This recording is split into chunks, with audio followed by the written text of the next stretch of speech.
David et Diana Murphy sont un couple marié qui se sont rencontrés au lycée. David a proposé à Diana quand elle avait 19 ans.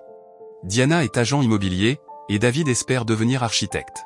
Le couple achète une propriété en bord de mer à Santa Monica et commence à construire leur maison de rêve. Cependant, la récession a fait perdre son emploi à Diana et à David de cesser de travailler sur la maison. David, qui avait contracté un prêt à la banque pour acheter le terrain, a maintenant besoin de 50 000 $ pour sauver leur terrain et leur maison actuelle d'être saisie. Le père de David lui a prêté 5 000 $. David et Diana, remplis d'excitation et d'espoir, se lancent dans un voyage à Las Vegas. Leur objectif est de gagner suffisamment d'argent pour financer le projet immobilier extravagant de David. David gagne plus de 25 000 $ en jouant au crap. Accablés de joie et d'incrédulité, David et Diana célèbrent leur incroyable victoire.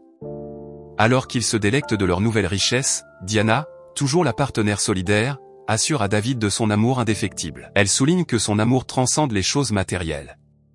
Le lendemain, David et Diana voient leur chance tourner lorsqu'ils perdent tous leurs gains à la roulette. En quittant le casino, ils remarquent une foule rassemblée autour du milliardaire John Gage, qui joue au baccarat. La veille, Gage avait vu Diana dans une boutique de vêtements, en train d'admirer une robe de cocktail très chère. Il lui avait proposé de la lui acheter, mais elle avait décliné. Gage perdait déjà de l'argent, alors il demanda à Diana de le rejoindre pour lui porter chance. À leur grande surprise, elle fait un lancer gagnant sur son pari d'1 million $. En remerciement, Gage insiste pour payer leur séjour et leur offre une suite luxueuse à l'hôtel ainsi que la robe que Diana avait admirée.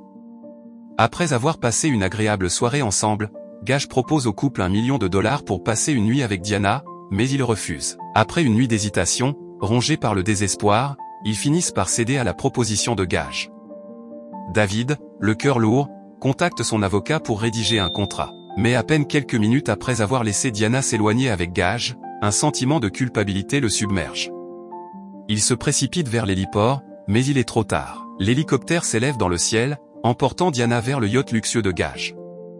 Là, Gage lui propose un dernier pari, s'il perd un lancer de pièces, elle sera libre.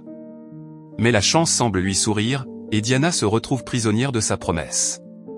Les Murphy acceptent d'oublier l'incident et rentrent chez eux, seulement pour constater que leur propriété a été saisie et revendue. La découverte de la carte de visite de Gage attise la jalousie de David, qui accuse ouvertement Diana d'infidélité. Diana nie en avoir connaissance. Lorsqu'elle découvre que Gage a racheté leur terrain, elle le confronte avec colère et rejette ses avances. Pensant que Diana est allée voir Gage pour ses propres raisons personnelles, une autre tension féroce entre les deux éclate, aboutissant finalement à leur séparation. Diana dit plus tard à David de garder tout l'argent. Des semaines plus tard, Gage tente de renouer avec Diana. Réticente au début, elle finit par accepter de passer du temps avec lui, et une romance se développe.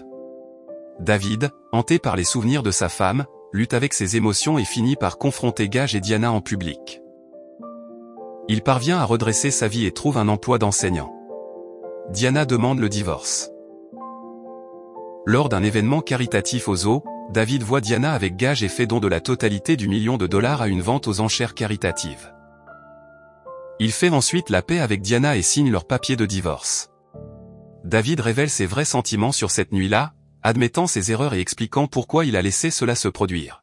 C'est un tournant important pour eux deux. Gage remarque comment Diana regarde David et comprend que leur relation ne serait jamais aussi passionnée que celle qu'elle avait avec David. Plus tard dans la voiture, Diana dit à Gage qu'ils ont besoin de parler, indiquant sa décision de retourner chez David.